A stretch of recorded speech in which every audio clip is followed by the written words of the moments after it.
let's officially get started. All right, I'm ready. Yeah. Hi, I'm Danielle. And I'm Joe, And we're double bagging bagging it. Two best friends. With 0 buttholes. He has Crohn's. And she has ulcerative colitis. And we both have permanent ostomies. Yeah. So welcome, everybody. We're all very excited. I'm doing jazz hands again because I'm pretty excited about that. Jazz hands started earlier this week and now it keeps going. But before we get going on the real stuff, we just kind of want to take a moment to properly usher out 2020. Who's ready to properly usher out 2020? Oh, yeah. Yeah. Oh, yeah. Okay, so this is how we do it here at Joe's house. We do arts and crafts with toilet paper. There's my 2020 representation.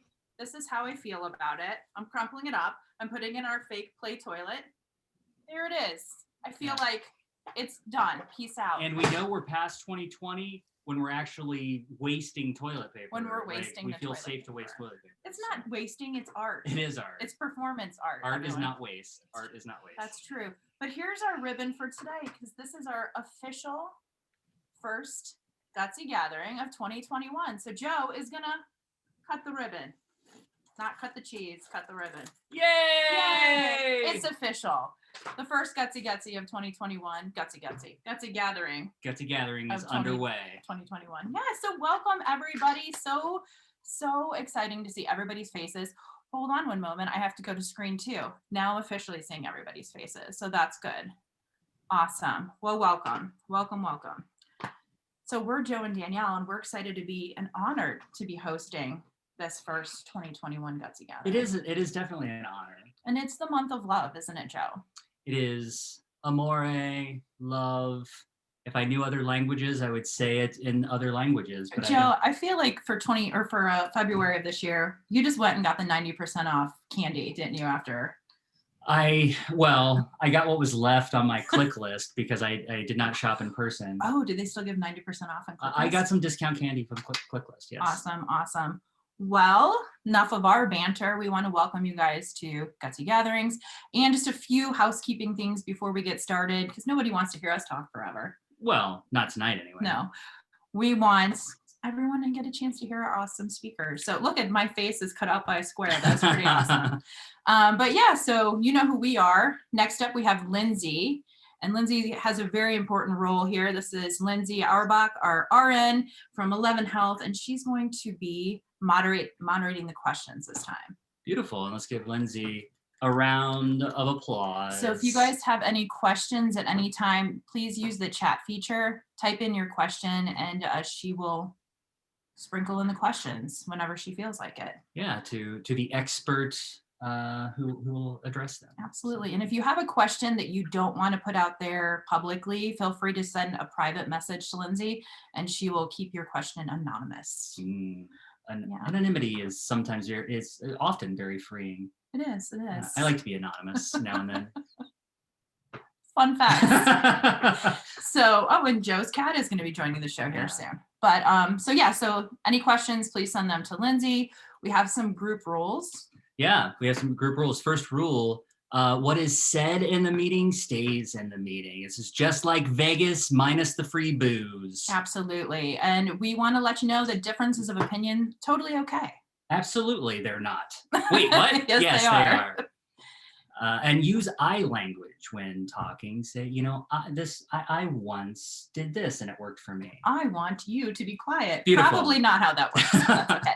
And just to let you know, it's okay if you just want to sit there and take it all in and you don't have to share your story or anything. Absolutely. And it's everyone's responsibility to make the group a safe place to share.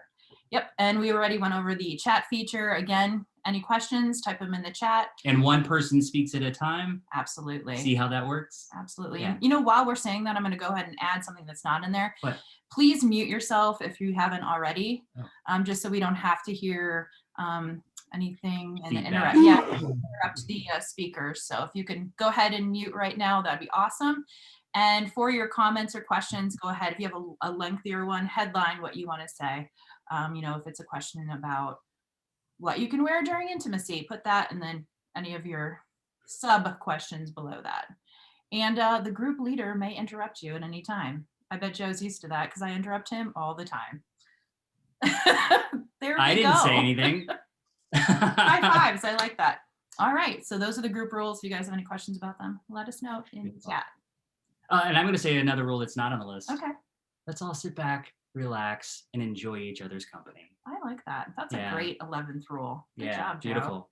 Awesome. Okay, well, now that that is through, let's introduce our amazing speakers this evening. We have quite the fun panel tonight. That's right. First up, we have Laura Yeater. She is the founder of the Simply Beautiful store, and you will see all kinds of wonderful things from her. Yes, and we have Dana Garber. She is our RN extraordinaire, and you can see she's CWON and everything. She's got all kinds of beautiful credentials. Yes, she does. So many letters behind that name. So many letters. Awesome. Dana, Laura, we're happy to have you here. And then we have Mr. IBDologist himself, one of our favorite humans, Dr. Neil Nandi. Yeah, fresh from the gym. Check that out. Yeah, look. Oh, yeah. It's like, yeah.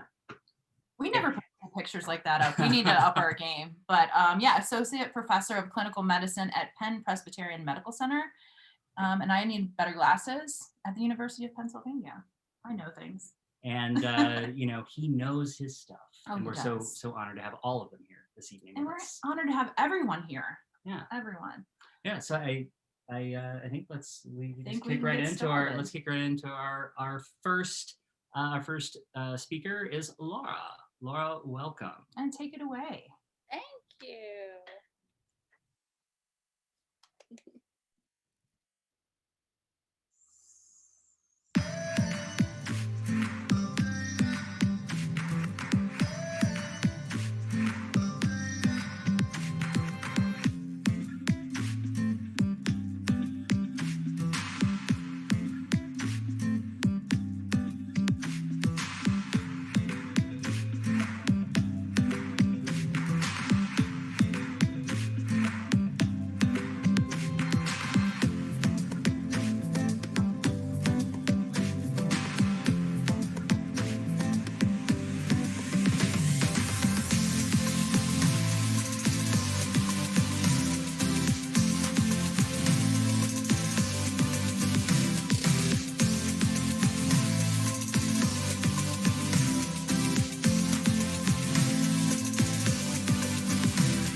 So I just did that little video to show a little bit of my story, of, how I um, came to make the ostomy wraps and lingerie for women.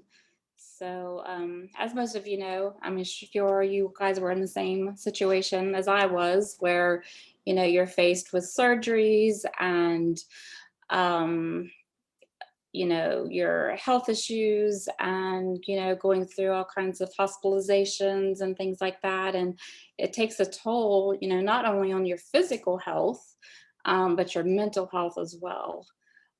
So it's, really hard whenever you're going through, such a hard time trying to get your mind, body, and soul all in line, with each other, in order to be able to feel, a little bit normal.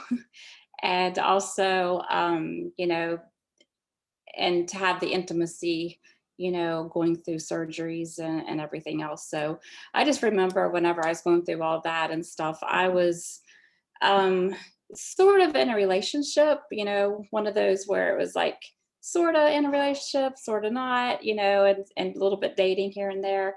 And of course, going through all the surgeries and stuff, I didn't feel like dating anyways too much. But once I felt better and everything else, I wanted to, feel a little bit better about myself. And I remember being in the hospital and my girlfriend, she got me a maternity band. And she said, girlfriend, she said, this is all I can find. And I said, okay, fine, we'll take it. So I wore that around, for a good bit and stuff. And then I got to thinking, you know what? The plain is just not me. So I just, went to the store and got some laces and stuff and started experimenting with different things. And so that's how Simply Beautiful came about. So I wanted to help other women, that are going through, similar situations. We all go through, the hardships and stuff like that with our health and, having an ostomy and everything. But so I'm not sure what else you guys want to know. I want to know more about your Simply Beautiful store products because I own one and love it, and I think everyone would like to know more. Okay. Let's see. I've got one right here. So this is our new 8-inch wrap. This is not on the website yet, but I think Danielle, I think you have an 8-inch, don't you? I do. It's awesome. Yeah. Okay. And then, so it's an 8-inch lace wrap, and then it's just got all the details in it. And then on the back is the lace as well. And then what's so nice about this is on the inside, it's like your favorite yoga pants. It's really soft to the touch. And then you have a pocket that stretches across the inside. So depending on whether your um, pouch is on the right or the left, it fits, nicely right inside the pocket. And you can also turn it sideways as well, your pouch. So it fits nicely right into that pouch. Or you can turn it sideways because the pocket extends all the way across, so it allow you to have the bag sideways into the pocket as well. And then that way everything is totally concealed for those special moments. I'd like to add a fun fact, if I might. Sure. Those special moments are kind of warm and toasty, and me being in my constant fanning myself menopausal state, TMI for everyone, but let's just speak real. We're all friends here.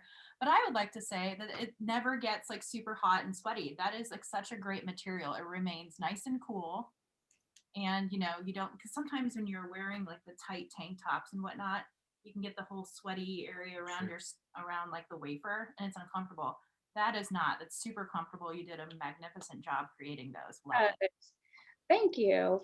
Well, the reason why I created it is because I'm a touchy-feely kind of person, and I don't like anything against my skin that feels rough or sweaty or anything like that. So I wanted to make sure, because after surgery and stuff like that, that's all I wore. And of course, I'm still wearing them now. Sorry, sweat or yoga pants. So I wanted something that replicated, the yoga pants, the material and stuff like that. So no matter what style you get, they're all made out of the yoga material. So everything is, and then this was an 8-inch wrap as well. So all of them have the pocket on the inside. So we have the plain ones that you can just wear for every day, or we have, the more elaborate ones as well. And so for instance, let me show you this one.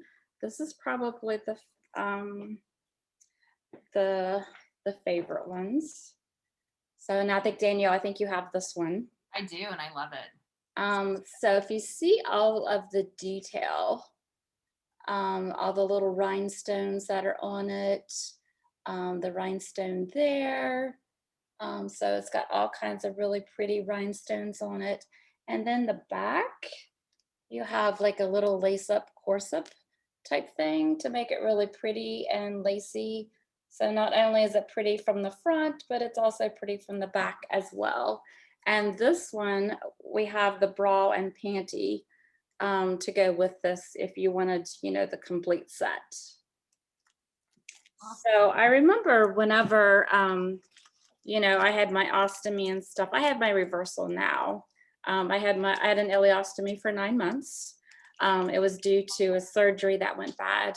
I went in for a hysterectomy and the doctor ended up nicking my bowels and it went downhill from there really quickly. So what got my boyfriend at the time, whenever, we were, having intimate, sex and stuff, is this little thing right here rubbing him. I'm going to be completely transparent. So this was rubbing and, the skin and stuff like that. So that was one of the things that I loved about, creating the wraps and stuff is, the bag going right into that pocket and then, not having any of that, friction from skin to skin with the bag. That's awesome. And you have some of your lines are for males as well, right? You have the Simplicity line. Is that the name of it? Simplicity line, yes. Guys can order. Of course, this was a extra small, but they come in, the larger sizes. And if you need a larger size than what we have on the internet, all you have to do is just email me, and then I can send it to my seamstress, and then do whatever size. So this is an 8-inch Simplicity wrap, and then it's the same thing, same material, same style pocket on the inside. And then we have these in plain colors. We have them in nude, we have them in black, and a couple other solid colors as well.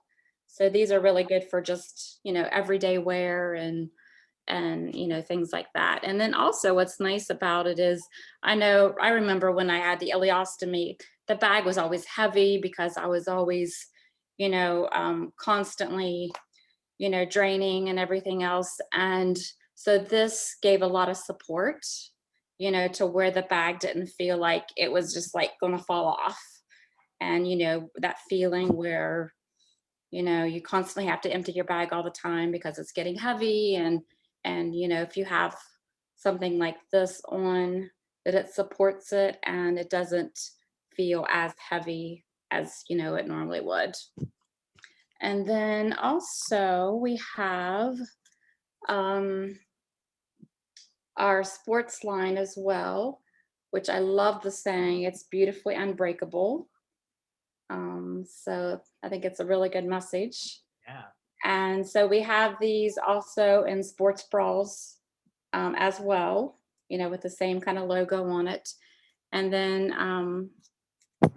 and let's see, For the ones that it doesn't care for the wraps or whatever, we do have the lace panties.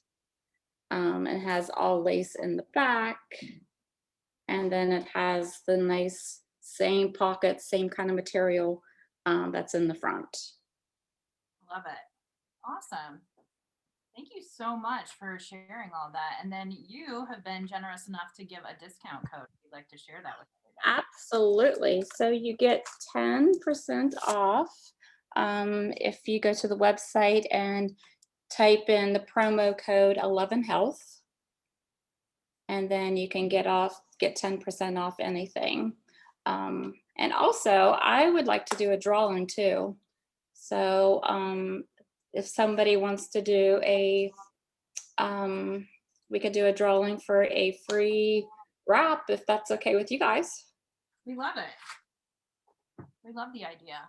I have we could do, Alyssa, will you kindly maybe write down everybody who's in the participant box? Sure, I will do that. 1 second. Laura will just write it down and have a, So I can just like put them on little scraps of paper. I think that works. Does that work Yeah. for you, Laura? That'll work. Guys. All right. I'll be back. The only thing I ask is, anybody that's participating tonight, if you can go to my Instagram or Facebook page or whatever and like and share, or be a friend, that would be great. Yeah. Yep. And let's just, we have it in the chat box, but also just to let you know, it's simplybeautifulstore.com. And what's exactly is the Instagram? Is it just Simply Beautiful? I can't remember. Simply Beautiful Store. Okay. Mhm. Just like the web address. So awesome. Uh-huh. Very cool. So we'll let Alyssa do all of that, and then we'll come back to it at the end. Does that work for you? Absolutely. Now, do we do questions now or later? Lindsay, did you have any questions that came up? I did see one, I think, come through saying, are you having any, will you be coming out with any other products in the future? Do you have any new things coming up this year? Yes, we're going to be having a swim wrap Exciting. and possibly some more yoga things. Very cool. Awesome. Well, thank you so much, Yeah. Laura. Thank you for having me. And if you guys have any other questions at the end, we'll come back to it. So let us know. All right. Who's got the PowerPoint and ready to go? Karen, is that you? Awesome. Excellent. Well, next up we have Dana Garber, who's our WOCN, and she's got a wonderful chat for us here. We'll talk. There we go. Hi guys, like she said, I'm Dana. I've been a certified wound and ostomy nurse for 10 years now, and I'm a better nurse because of it. So I'm grateful to be here tonight. So I just want to start out by talking about the pre-op encounter when you guys and any ostomists that when they get to meet the ostomy nurse for the first time, what is brought up? What do we talk about? Now, I will preface this by saying not everybody gets to meet with me or gets to meet with an ostomy nurse before their surgery.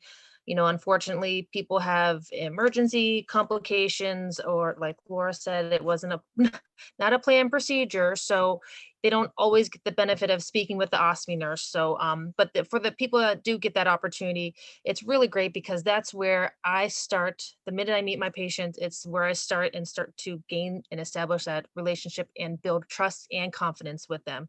I can usually gauge right away how the patient's gonna proceed with the conversation. So I know how to take it lightly or, just how to move forward and, just do the best to gain their trust.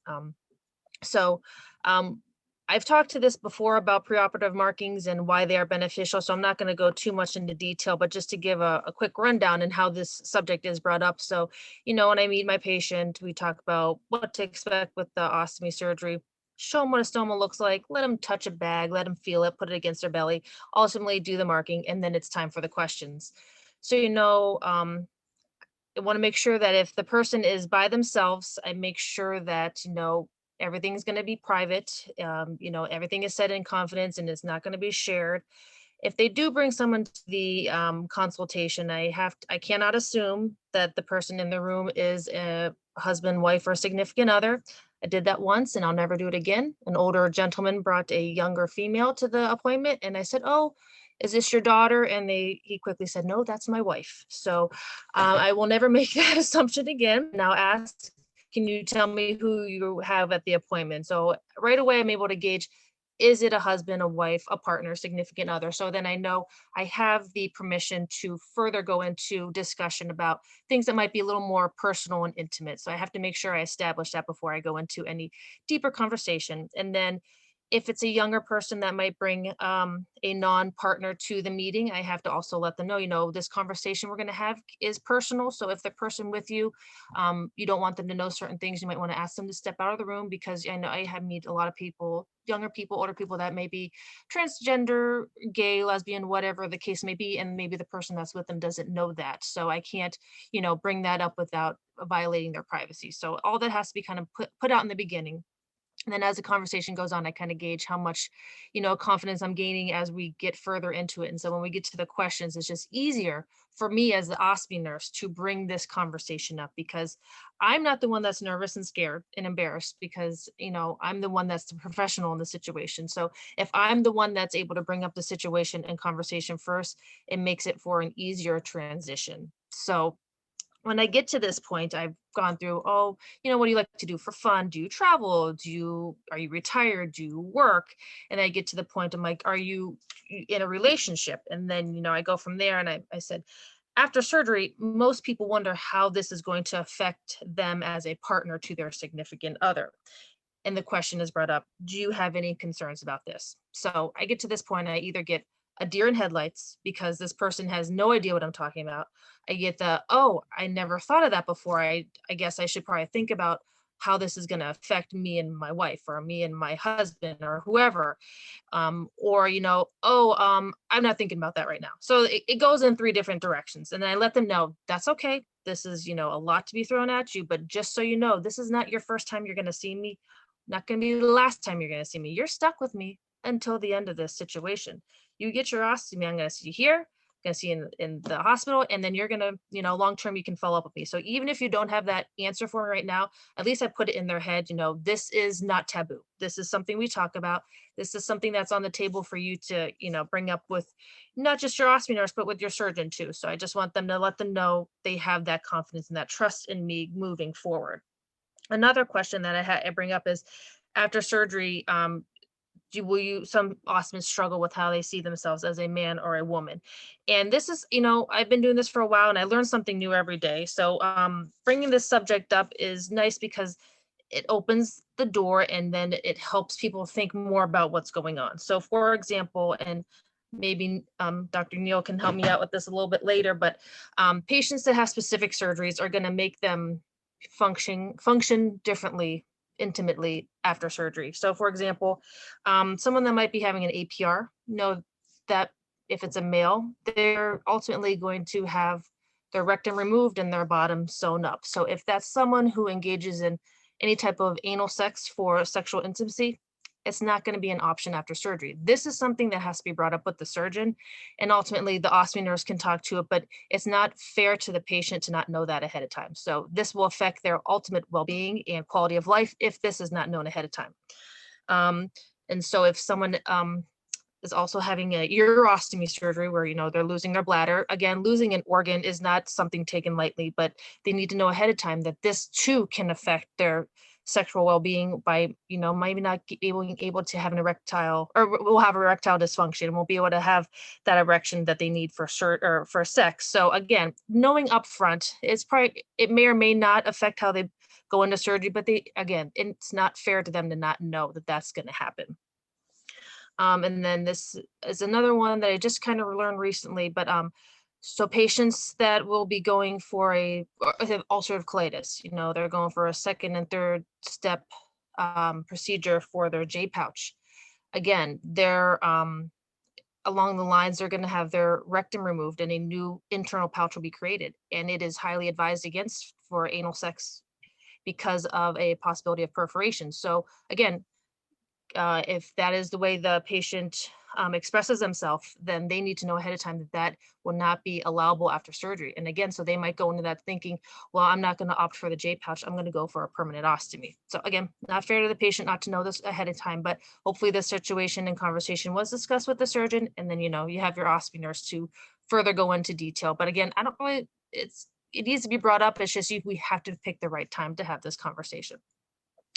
And then, once this door has been opened, I encourage the patients to ask questions they need, take advantage, because this is not something I rush through. But again, I like to keep it simple, not overwhelm them, and offer the easy answers and explanations. And I let them know, I take a lot of time and effort to do these with these patients. So I don't want them to feel rushed. I need them to let them know I'm there for them. And and just involve their partner if we can, if it's allowable. Okay, next slide.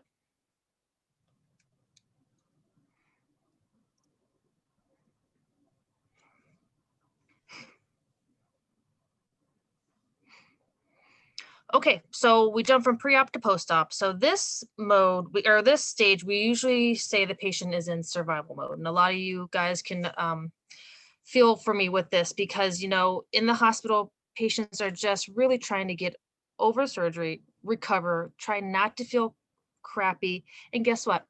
We're going to throw on top of it, you have to learn how to take care of your brand new ostomy. So it's a lot getting thrown at you. And again, your ostomy nurse, she's going to be there. She's going to be there waiting for you to get ready to learn. So a lot of times I don't find that patients, the first thing on their mind is sex or what's going to happen right away when I go home and intimate with my partner. So it can be brought up. We talk about it briefly, but then we know that long-term here, we're there for them. And when they're feeling back to normal, we can have this conversation again. When I was doing my literature review for this conversation, again, I learned something new every day, and reading all these articles, it's great. The UOAA had this simple quote, learn to, I can't see it now, I should have memorized it, it's behind here. Learn to manage your stoma before tackling intimacies in the bedroom. That's a very simple, very poetic quote, because you know what? If you're not comfortable with how you manage your stoma and you know how that works, you're never going to be comfortable enough to have your stoma in the bedroom. I mean, it's not simple, but it's on your body now. It's attached to you. So you need to know how it works, when it works, how to fix it if it doesn't work, in order to be comfortable to know and take it to the bedroom. So I think that's a great quote. And then a lot of times when I'm teaching the new ostomy how to care for their ostomy in the hospital, I always encourage them to bring their partner into the situation if possible. This just allows them to see their partner in true form. They've been through surgery, and now you can see just what it takes for them to be able to take care of their body this way. I have a lot of people that I'll say, oh, well, my husband didn't change diapers when the kids are little, so he'll never learn how to do this. Or my husband is squeamish with blood and guts, so he won't be able to do this. Or, oh, my wife, she'll take all care of all this for me. But it really doesn't work like that. If you want to be in this relationship, you really have to help out. And because I just think once they see their patient or partner in that true form, they really get a true understanding for what they're going through, and helps them out tremendously. Let's see. And then I carry a stack of business cards around with me everywhere, because when I meet a patient, I give them my card. When I leave them, I give them my card, because again, this is not the end of our relationship. As much as we've gone through up to this point, we're still going to be together. I say it's a long-term relationship. Once you leave the hospital, you call me, when you're back to normal and you're ready for that next point of having sex and being intimate with your partner, and you just don't know what's going to happen, call me. We could talk, hold on, move this. I'm available for continued support. They're going to have the changes in body image. They're going to have fear, anxiety. Do I smell? Do I look different? Is it going to work? Am I not going to work? What happens if it doesn't work? And I'm there to help them, and then point them in the right direction if I'm not the exact person that can help them with that situation. For instance, like erectile dysfunction, who can I have them turn to for medication purposes, or the vaginal dryness? What physician can help them, prescribe them for something for that? Or is there another way around this? And then ultimately where I come in and shine is the tips and tricks. So that'll be the next slide. So you can go to the next one.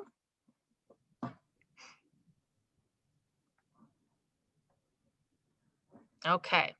So I talked to a few different people in getting ready for this presentation. So one osmid had told me that after some time, sex truly isn't spontaneous because at this point, you guys, you have to get prepared for this. So, and that's good because, you know, things can happen and you just want to make them, you know, this passionate time together with your partner, make the most of it and be together and not have to worry about the bag leaking or smelling or anything like that. So I always tell my osmids, you know, you're leaving the house. What are you gonna do with your bag? You're gonna empty it. You're going to bed. What are you gonna do before you go to bed? Empty your bag. You know, you're leaving the house, whatever. So it's gonna be the same thing before you're anticipating having sex or being intimate. So empty the bag. That's just gonna be one less thing to worry about, less sloshing around as you might say, or, you know, reduce the weight of it on your belly and just be less cumbersome. So just, yeah, good idea to empty it before you start. And then if it's an anticipated act that's going to happen, maybe try not eating some foods that would normally cause you gas. That's just going to help, you know, less bloat in the bag if you don't have a filter, or if you have a bag that has a filter, that's even better, but not all people can get those. So just maybe try to avoid odor or gas causing foods prior to having intimacy. If you have deodorant drops, those work great. You can have those, put those in your bag. Make sure your bag is, you know, clean. If it's time to get for the change, probably change it the day of and not have to wait and rely on it holding out and busting at the last minute. There's many things to secure it in place. You have your tape, your extenders, your strips, you have belts and binders. And then, you know, as Laura was saying, we have these wonderful pouch covers out there. I'm learning more about them every day, and I think they're wonderful. So a lot of people can purchase pouch covers for discretion, or just simply maybe use an opaque pouch if that's not your thing, and then just switch them out. There's things called passion pouches. They're smaller, closed in, less bulky, shorter. So just, you know, switch them on and off when you're ready to engage. There's great places like Awesome Secrets, Vanilla Blush, and Simply Beautiful. You know, there's stealth belts, all made by fellow Osmites, all knowing how this all goes down and how they just make the best undergarments for you guys. And I would definitely utilize them. And ultimately, a lot of people are afraid to, but reach out to your local support groups. I think they are a wealth of knowledge. I'm a nurse. I do not have an ostomy. I can only give you what I know when I read, what I'm taught. Do not personally know the experiences you guys are going through. Our PCs are fantastic for that reason. They've been there, they do it, they know it. So they're the wealth of knowledge.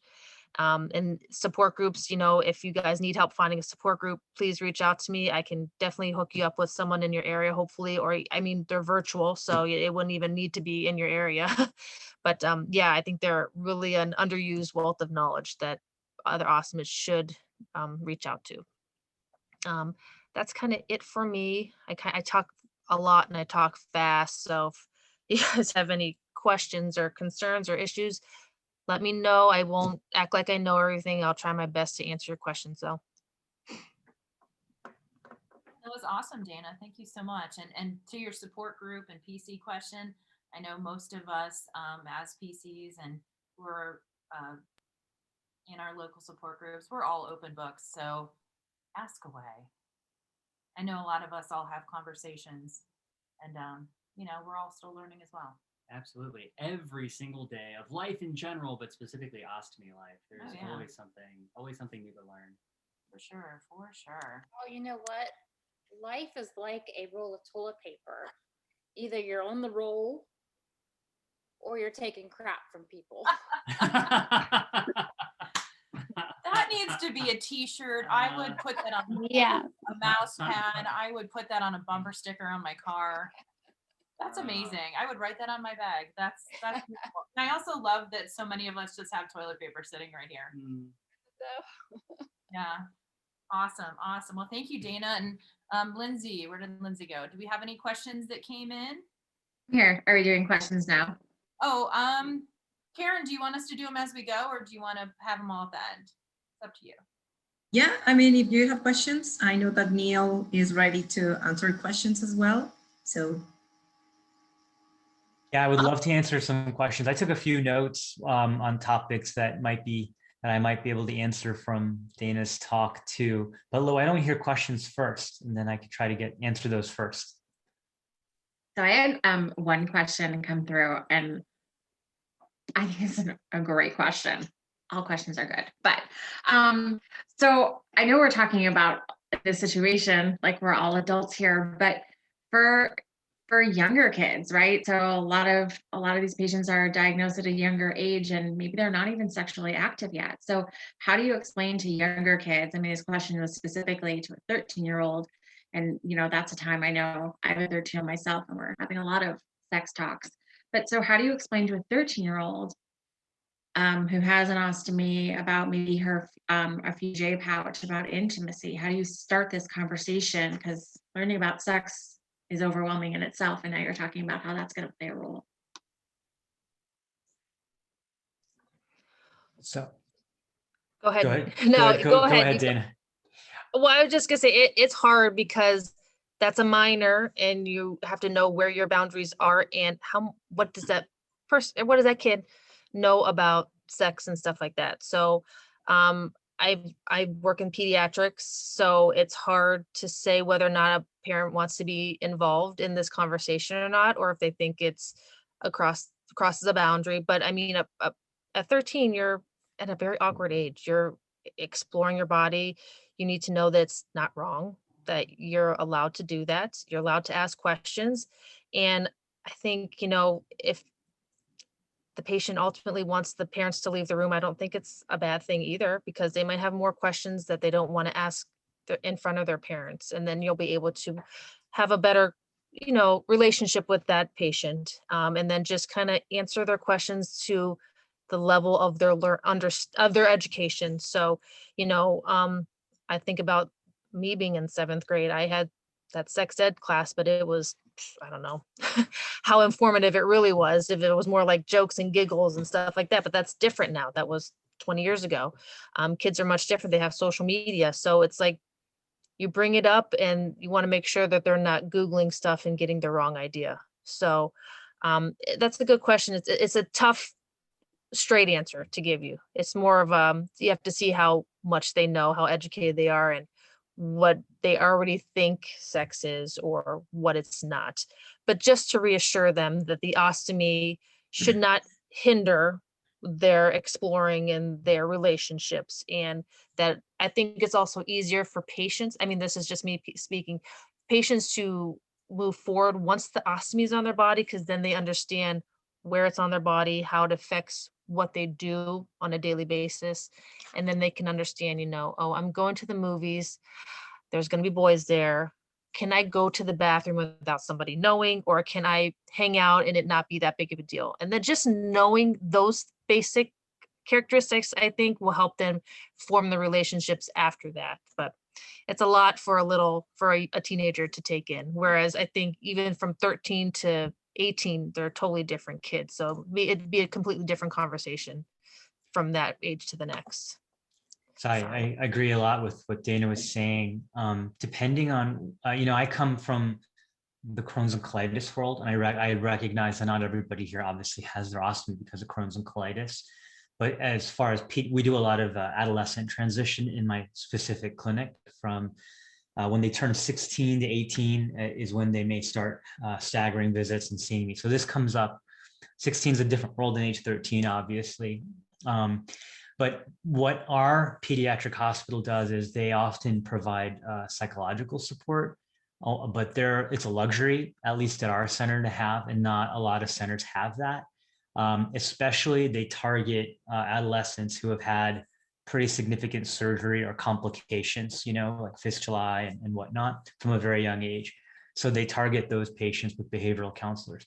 And the reason I bring it up is because, as an adult doctor, I don't get the opportunity at that age often to start the process, because when they're seeing me, it's too late, in my opinion. But to talk about like body positivity, it's a term that we throw around. But in my adult world, we don't get to make that difference. We still can, but it starts early at that age, at 11, 12, 13, when they're feeling out their own body. But what my recommendation is is there's often a lot of comorbid anxiety and other mental health and body image disorders that we don't recognize, and that maybe the pediatric GI or pediatrician doesn't necessarily recognize to tackle or treat. So sometimes talking to a child counselor can actually help. And it's something that's like on their list of things to talk about, which is body image, right? And I like that Dana brought up, social media, because there's, and social media actually is how I know some of you guys actually as patient advocates, right? And we have some, body positive image people, people who are on this call right now. But there's also that horrid side, the disgusting, completely artificial, photoshopped kind of nonsense of Western imagery of beauty. And that's the harm of social media. So it's good and bad. So that's why I think there's even more pressure on our adolescents, right, to fulfill this idea of beauty. But I think starting with a counselor can help.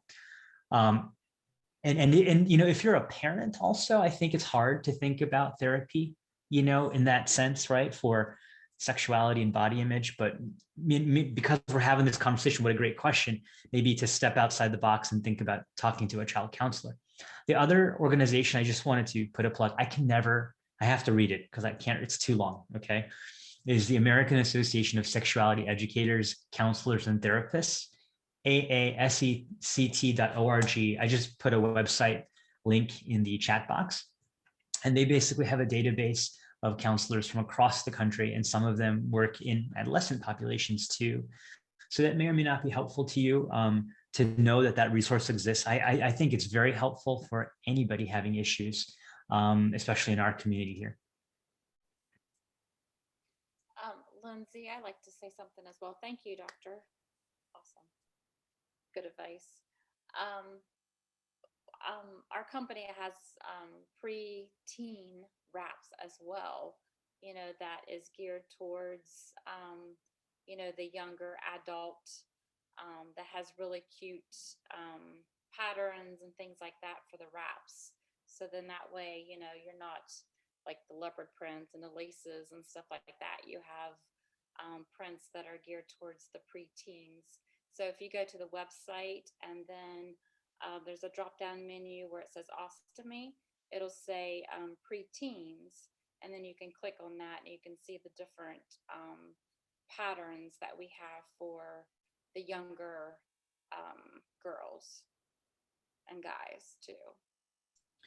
And that's awesome that you have that. I didn't know that. That's great for me to know, actually, Laura. So I had one other thought too, since you said preteen, it should have thought about it before.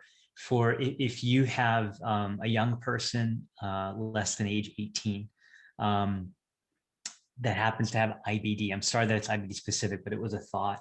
There are not ostomy, but Crohn's and colitis camps called Camp Oasis for our younger generation. And that's a great place to go as a young person and meet other people who have IBD, who may also be ostomates. And that can also change their perspective that, people often relate to each other and trade stories and show some commonality. So that might be something really good exposure. Right now, unfortunately, because of the pandemic, this past summer, I'm usually one of the camp docs in our Philly area. We had to do it virtual, but because it was virtual, it was one of the most attended camps, as you can imagine, amongst kids this summer. It was the most successful. I don't know what will happen this summer, but it's a great experience for an adolescent, especially an adolescent with an ostomy, to meet people their age who also have ostomies. Yeah, there's actually the youth rally as well, which is the camp for children with That's right. version. Yeah. Yeah, and you can look at, I think it's youthrally.com or .org. Yeah, and you can find yeah, on UOAA. Yeah, and you can go to ostomy.org, the UOAA's website, and find that information as well. Okay. And if you guys have any questions, please send them my way. I'm going to ask one of my own questions while I wait. I feel like I always have questions. So I'm a nurse. I don't have an ostomy, but I can imagine that this comes about very commonly. So Dana was talking about, obviously, right after surgery, it's not what you're thinking of. You're not thinking of having sex as a patient, right?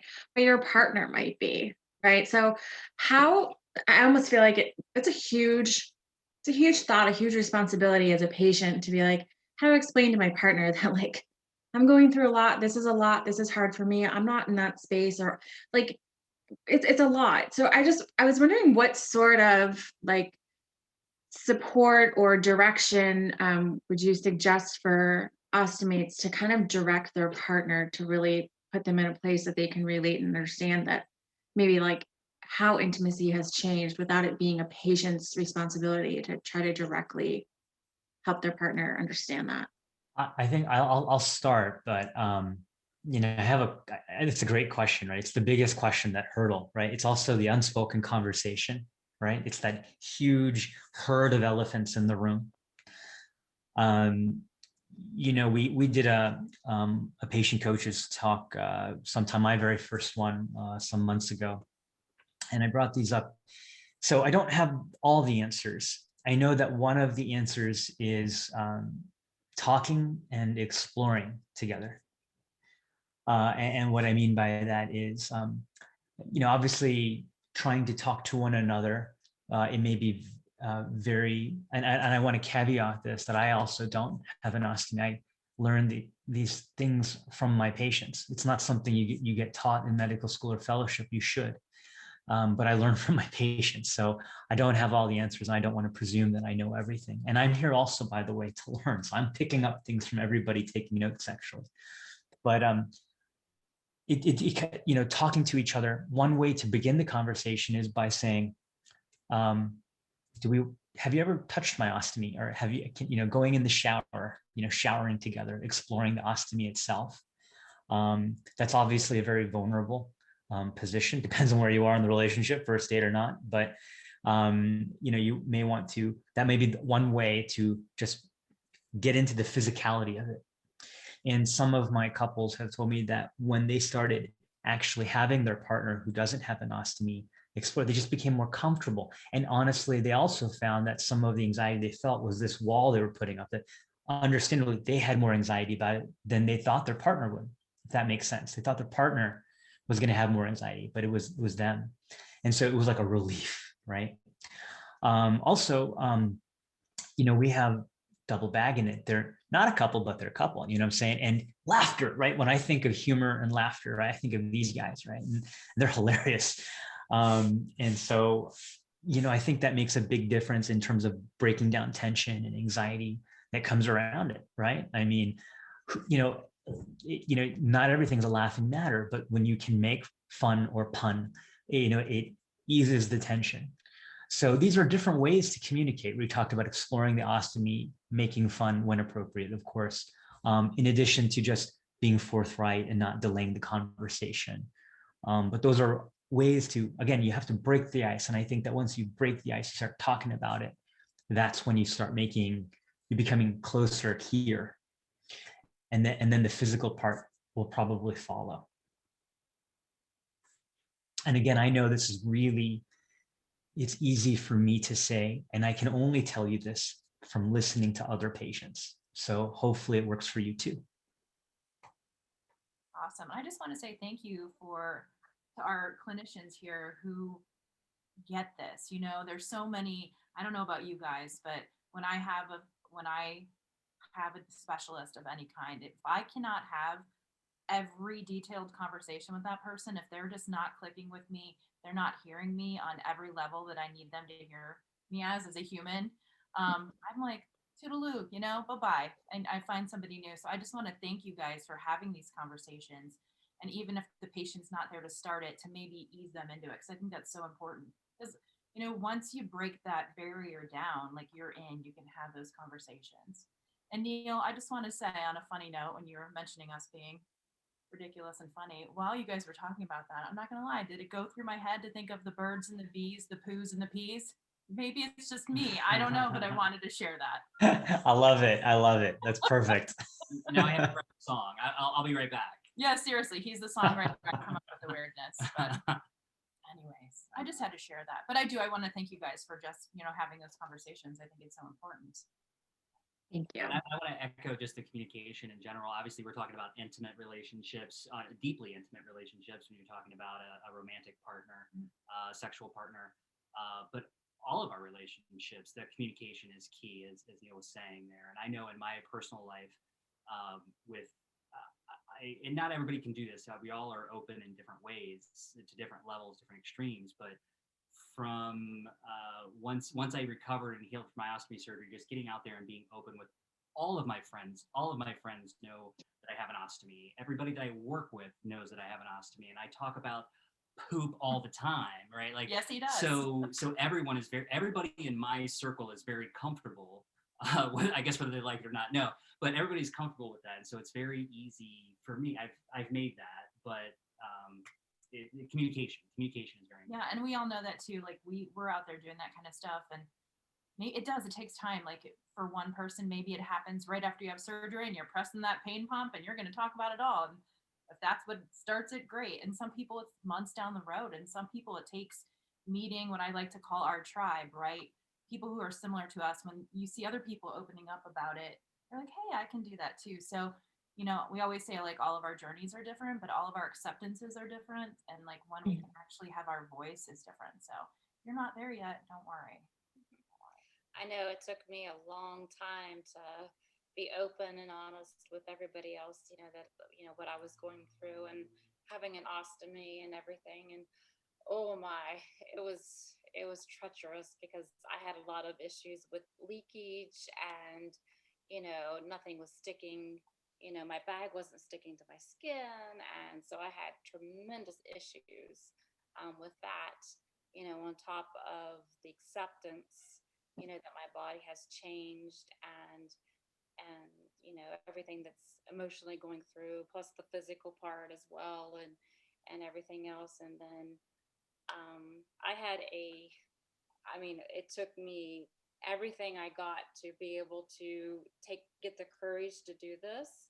But I had a trip scheduled to Ireland way before all this even happened, like a year in advance. I had my trip scheduled, and I kept talking to my doctor and everything else through the experience, like, how am I going to do this?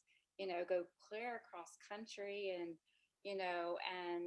my girlfriend was going with me. I went with a photography group.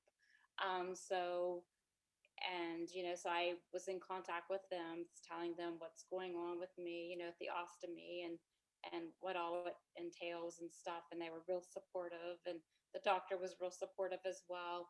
And my doctor finally said, you know what, I'm going to give you the okay to go. So I packed my bags and away I went to Ireland. And it was the best trip ever, because you laid in a hospital bed for so long, for 2 years, off and on, surgeries after surgeries. And then all of a sudden, yay, you get to experience life again. And, had a couple little mishaps, like I was laying in bed one night in the hotel in Ireland, and my bag exploded and went all over the bed and everything else at 2:00 in the morning. And my girlfriend, thank goodness, she's actually deaf. So she had her ear things out, so she couldn't hear me. And I was up, cleaning up the bed and doing everything else. But other than that, it was a wonderful experience. So you could still travel with an ostomy. For sure. And you know what? There's nothing like pooping at the Blarney Stone. There may not be a restroom there, but you don't have to care. You don't have to walk that 1 kilometer. Toilet paper. Exactly. Absolutely. Thank you for sharing that. That's I'll say one other thing. Earlier, Dana made a great point, which is, oftentimes when ostomies are created, there's no talk about, there's very little talk, shall I say, in general, about afterlife, right? After ostomy. And Dana mentioned LGBTQ, specifically anal intercourse. And I agree, you have to be I just got asked this 2 nights ago on Instagram, and about someone who is, after his ostomy, became bisexual, and hadn't come out yet, but was worried whether he could have interoceptive intercourse. And I counseled him and I said, look, we don't really have good studies or data. but our biggest concern is damage to the sphincter. And, he had that insight, but, it broke my heart, right? It's like telling anybody that you can't have pleasure the way you desire pleasure, right? It's a really big deal. I do have, I'm in Philly, jokes aside, the city of brotherly love, if you know what I mean. And we have a large neighborhood, it's what we call it, huge neighborhood. We have a lot of, IBD doesn't know any gender or sexuality preference, right? But from them, they, my men and women who have had anoreceptive intercourse, then had an ostomy, they know not to have anything inserted into their pouch if they have a rectal pouch still. But the way, I'm looking for, like, how do I get around that other than telling people not to do it, right? Because of sphincter damage if they want to get reconnected in the future. So what they have done is just perianal, stimulation, okay, or perineal around the rectum, perineal between the rectum and the genitals. And that is engorged with many, nerve endings. It's a very stimulatory area. In slang, and I'm going to take my academic gentleman's hat off, call it rimming, when you are, using your tongue to go ahead and lick around the anus. But you can use your tongue, you can use a feather, you can use your fingers, you can, so many ways to stimulate the area. I'm not saying that that's a substitute, but it's a way to, provide stimulation. So I know it's a small tip, but it was something for a young 4-year-old man that I saw a couple months ago, for whom this was really important. And so it was something. So I just put it out there as one way. The Crohn's and Colitis Foundation, colorectal surgical societies in the US, let alone other countries, have total gargantuan dearth of literature on how to deal with sexuality once you have an ostomy. It's really sad. I'm glad we're talking about it here at Patient Coaches. UOA has a free handbook on tips and advice. Right now, it's very premature for me to tell you, but I'm going to be part of a study where we're looking at sexuality and ostomate specifically. So hopefully, and we specifically want to look into the actual needs and solutions that our LGBTQ ostomates actually have come up with, because we don't know what they all are. And there's probably a lot we can learn. So when that happens, probably a year and a half from now, I'll have some updates for you. That's awesome. I have a question that came through, and it's a great question. It's heavy, and so it made me think, because I think it really does actually really apply on some levels to a lot of people. So if we think about, in the sense of everything that patients go through, of the process and the journey of surgery and maybe complications and going back to surgery and all of that, and what was being referenced as far as feeling comfortable in your own skin and at what point you feel good, and maybe not everybody reaches that point at all. So I got a question from somebody who really has had a long journey, for sure. Had an APR surgery, a total hysterectomy, lost her vagina, has a rectal tumor, started back in 2014. So there's been a loss of intimacy, and because of that, feels that she's growing apart from her husband.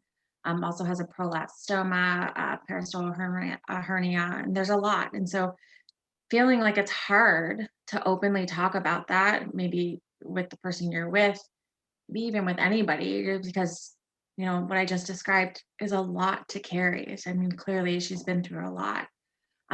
What kind of support regarding, I know you talked a lot about this already, but really connecting for intimacy for her and for husband to find that connection when that physical ability seems to have been lost? I'll keep it short because of the clock, but they need to talk to a therapist. The therapist provides a safe space, a place where you can bring up issues, and they moderate. And it can be their time. If they can't talk about it during the week, that's their hour, right? They know that they can talk about it then and there, and that's the therapist's role. The hump is, how do you talk to your spouse about making that appointment? I mean, you have to have that conversation and say, hey, no, you've been unhappy. I have a lot of feelings I want to talk about, and try, right? But if that doesn't happen, like, get a therapist, right? Get a therapist involved. And there's different ways that plays out. You may feel comfortable, your partner may want to join in on that conversation, or maybe totally resistant. If anything, talk to the therapist on your own then, and then see if they can bring the partner in later, right? Again, a very challenging conversation. I'd love to hear what other people, if you feel comfortable sharing, have had to do or found successful. I have to say, oh, sorry. Go ahead, Dana.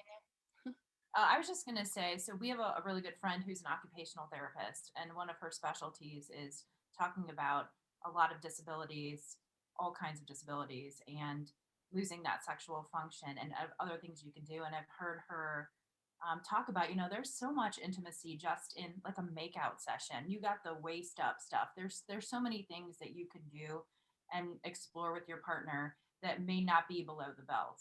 And she is always trying to, like a lot of the podcasts they do, they're normalizing that because there's so much sensation, pleasure that can be done, outside of, think outside the box kind of stuff. So, the whole creativity thing and just open, honest conversations, I think, especially a lot of us, after any of these surgeries, that's all we have for a while when, you have the rules of 6 to 8 weeks or whatever your rules are, but, intimacy can be so many different ways. So I think it's just a matter of open conversations. I agree with Dr. Neal. It's losing those body parts. The patients are grieving for the loss of those body parts. So I think talking to some type of counselor or therapist, you need to start there, because if you can't get past that part, you're never going to be able to accept everything else and be able to approach it with your partner. It's one thing if you can't accept the stomas, it's another thing if you can't accept, talking with your partner about it. But it's all grieving, they're losing things. So yeah, definitely talking with a counselor or therapist is the way to go. So good input there for sure.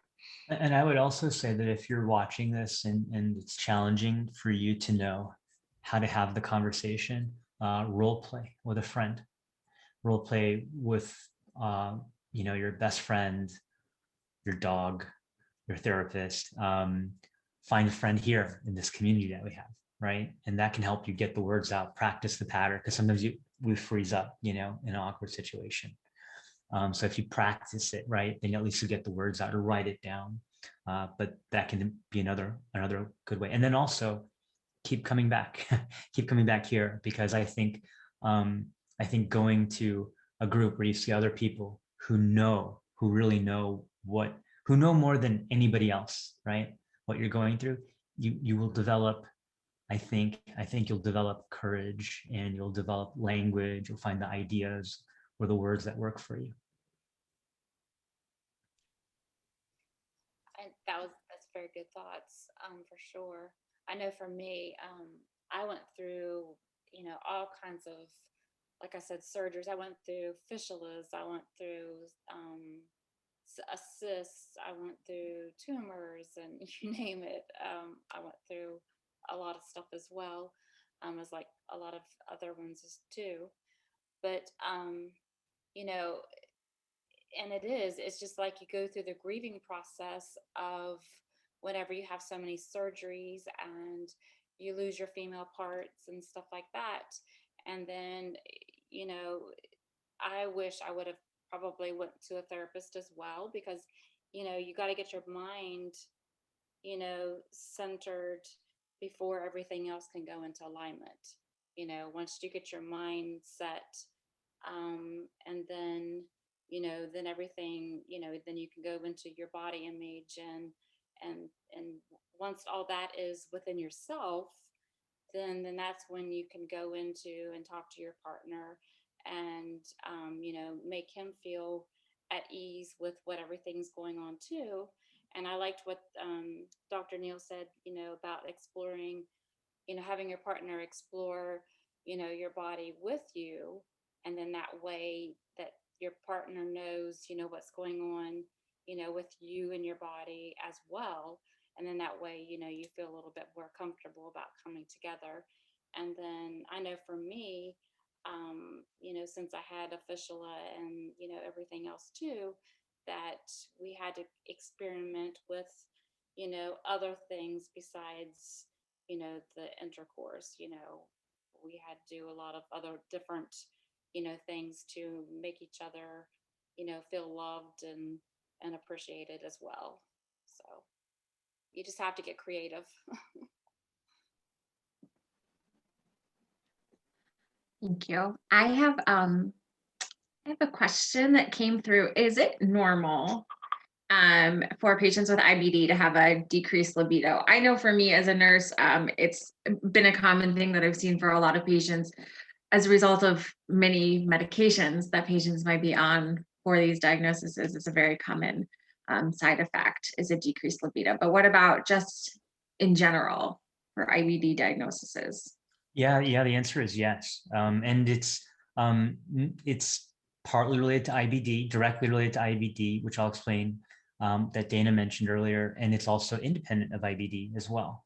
And that's something that people don't realize, and we need to. So I'm glad somebody asked. So as far as the direct from IBD, most of the IBD medications themselves do not decrease libido. If you search online, you'll find like adalimumab. I hate to use brand names. They got a lot. They put a lot of money into commercials. Okay, let's just say you'll see associated with libido, decreased libido, and where that comes from is somewhere on the internet. The FDA made the company put, if anybody put that on there, they had to publish it publicly. And so I've heard patients say that, but I'll tell you some of the common reasons for decreased libido are direct nerve injury, either from the disease itself causing trauma to the nerves or the glands, such as in perineal fistulizing disease, okay, which create lubrication or nervous system stimulation of contraction of muscles. If you've ever had surgery in the pelvis at all, you can have injury to the nerves that cause glands to lubricate. So when you have intercourse, it can be painful. You can also have disruption of the nerve, where it leads to erectile dysfunction or some degree of it. And then there's also the scar from surgery, which can wrap around the tendons of the muscles in the pelvis. So muscles that should relax or contract or pulsate may be affected, and painfully so. Okay, nerve entrapment. Then separately, something that we in Western society, this is the fault of the world that we live in, don't talk about depression, which increases in prevalence as we all get older. Okay, as we all get older, depression increases. That's just part of life, unfortunately. Also, anxiety increases. Just as an aside, and I have to go soon, but they did a survey in America of 2019 second quarter pandemic anxiety and depression, and they compared it to 2020 second quarter anxiety and depression in America in general. It increased by threefold and fourfold in the general public. And patients who have any chronic illness or chronic condition, such as an ostomy, already have 30 to 40% rate of anxiety and depression just at baseline.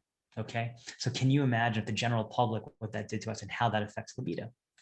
Other things that affect libido are other medicines that are common to treat high blood pressure. So beta blockers like metoprolol or carvedilol, notorious for causing decreased libido, difficulty with erection because they affect blood flow. And that's not just for men, but also for women too. And then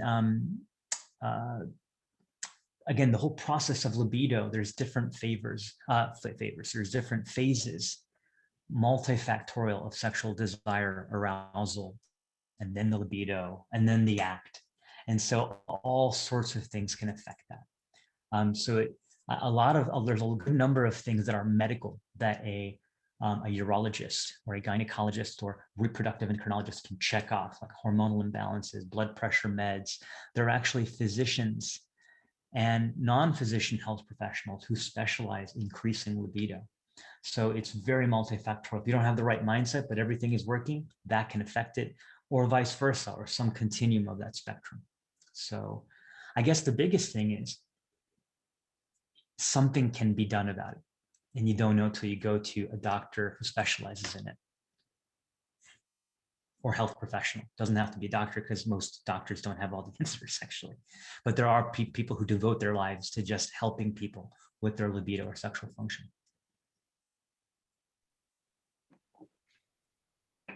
throw in there too, pelvic floor therapist. If you ever have one of your clinicians recommend that and you're afraid to go because it's kind of an intimate thing, I can tell you right now that that has been one of the greatest treatments I've had with a variety of things that I have going on in my body. I have a lot of things besides my ostomy. But at first you're like, wow, that's kind of difficult to fathom somebody helping you there. But I will say that was truly one of the best things that I've had done that helped me so much. So don't be afraid, kids. Don't be afraid. That is a great thing, pelvic floor therapy, and it's not always what you think it is, and it's probably one of the most revolutionary things. So everyone who's ever had pelvic floor surgery, regardless of gender, should go see a pelvic floor therapist, and all women before they have a baby should go before they have a baby and see a pelvic floor therapist, and then again after. But great point, Danielle. Thank you. Dr. Nandi, I know you have to go, so I just wanted to say thank you for your time. And because I do have one more question that's not for you, so I figured if that was okay. Thank you so much. I appreciate that, guys. I love you all. Have a wonderful day. Stay safe, everybody, and thanks for having me. I really appreciate it. Thank you, Neil. Thank you. Thank you. I had there was a question that came through for somebody. She said she probably, it doesn't matter. So haven't been intimate yet since surgery. So just kind of thinking ahead, wraps, bands, are they most common for intimacy? I know, Laura, you talked a lot about it, but as far as obviously it's not like a have to, is this like a very common thing that others are using? I can say from my own personal experience, I have an ostomy, and I've never worn a wrap or a cover or anything. I am married and I've actually been pregnant. I have a 10-month-old baby and I had my ostomy with it. So my husband was super comfortable and we talked a lot about it, but he went through the whole process with me, and our sex life is fine, and I've never worn anything, and he's very comfortable with all of it, probably more so than I am. I think it's kind of fun too because it's like kind of an accessory, so it can, like Laura was saying, help with any friction with the bag or anything like that. Also can just be cute and fun and spice things up, or rock out with your bag out. I'm kind of whatever I feel like doing. So Laura, what are your thoughts? I think that what she just said was her husband was key. If you have a partner that is 100% supportive of you and loves you for exactly who you are, as a woman, as a person, I think that makes you feel, mentally that everything is good with your body as well. And it, not that, what people say about you matters, for your inside, like I said before, it all comes from within.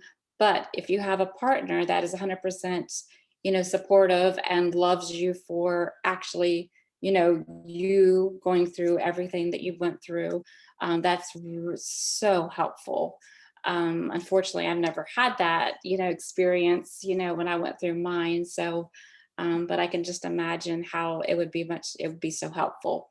But, there's alternatives like, what I have, as far as your wraps and things like that, for cuteness, prettiness, sexiness, and then also support, like if you were, and having an intimate moment and stuff, and then your bag starts filling up a little bit, it's, and, you have support, so. Thank you. All right, I think I'm gonna mute myself and put it back to you guys. Does anybody else have any other questions? Yeah, anything not covered? I think we're coming up here towards the end. I think it's been a great chat. Obviously, our panel, Dana, Laura, and Dr. Nandi, great insight from all three directions. Danielle, I have something. Yes. Don't I always? I love it, Noelle. Tell me. And Joe, I have something. I think for me, I'm pretty similar to Katie, but I just had someone share with me recently advice that felt really important and I think relates to sex and just sort of everyday life.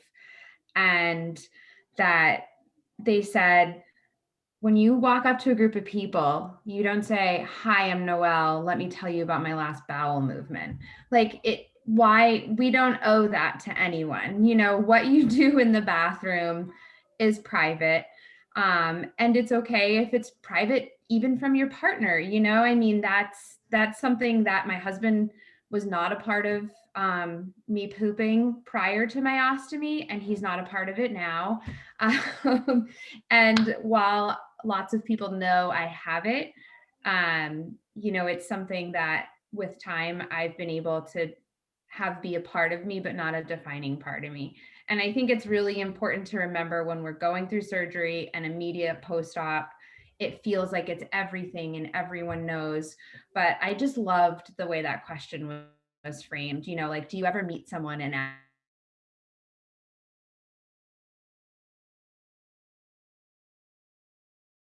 right? And it's, I mean, maybe you guys do, but you know what I mean? It's when someone's healthy, it's how they go to the bathroom isn't even a topic of conversation. So just because we have an illness, we don't owe that information to anyone. So I just thought that was really powerful to hear. Well said, Noelle. Thank you. Thank you. Great. Well, yeah, you know, if there's no other questions, I know we have one big thing to do, and that's to do our drawing. Oh yeah, for absolutely. the Simply Beautiful giveaway. Absolutely. Looks like Alyssa is ready. Laura, are you ready? I'm ready. All right. So I have this beautiful purple hat that I found. Alyssa with the accessories. I just love this. All right, Alyssa, it's all you. All right, here we go. Hey, hold on. Wait. I have a question. Okay. Like 9 people have left. Do they have to be present to win, Laura? We didn't say. They need to. I guess they might, because we would need their emails and. Yeah, they need to follow me on Instagram and then also my Facebook page. So I've got the ones that are on here. So you got a few minutes. Hurry. All right.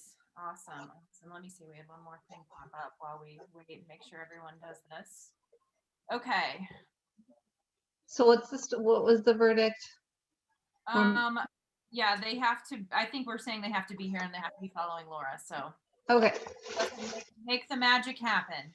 All right. Here we go. All right. We got Jamie Niedzwicki. Jamie, are you here? Jamie. Hi, Jamie. Yay, you're the winner. Yay. Yay. Are you following Laura on the Simply Beautiful Store Instagram? Excellent. That's awesome. Congratulations. Fantastic. Now, Laura, how do you want to exchange the info? She can message me, and then so I just need to know what she likes and size and all that good stuff, and we'll have it made for you. Awesome. Okay. Congratulations, Jamie. Thank you.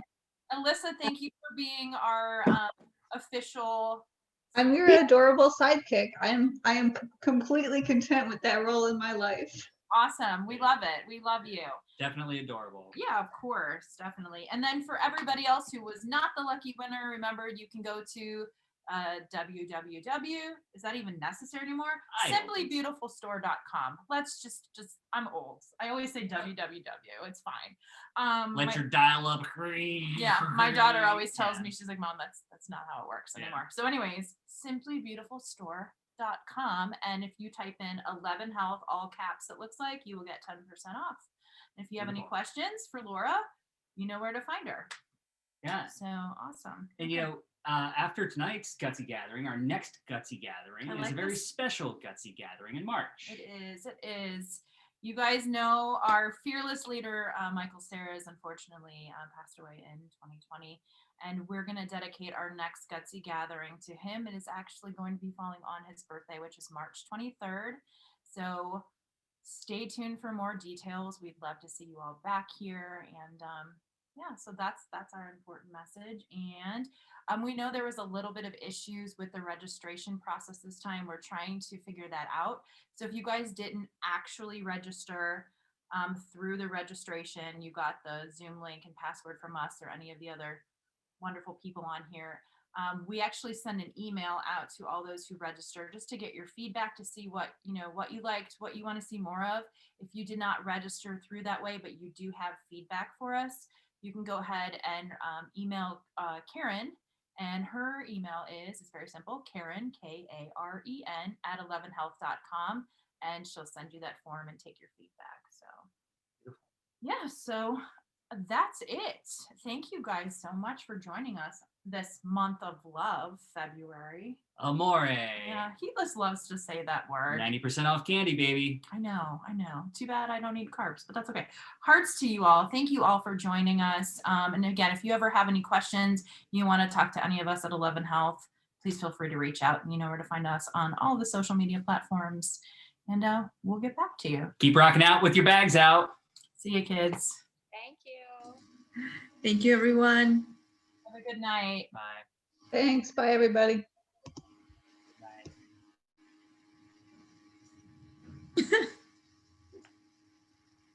Thank you, Laura. That was Thank so you much awesome. for having me. I really appreciate it. No, thank you. Thank you. It was really awesome. Great. Thank you.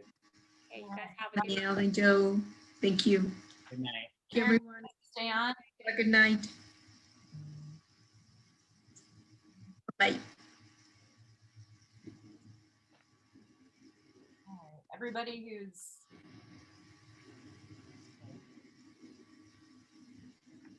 there we go. Okay, cool. Awesome. Very awesome. Cool. Sorry that was a little rough beginning. I was having a hot flash and kept saying the same thing over and over again. I had my ice pack here that I was putting my wrists on and my fan, and I just kept saying Gutsy. At least they know the name of it. Gutsy Gathering. It's Gutsy Gathering. Everyone knows at least. So there we go. Branding. Yeah, branding, exactly. That was wonderful, I think. They are the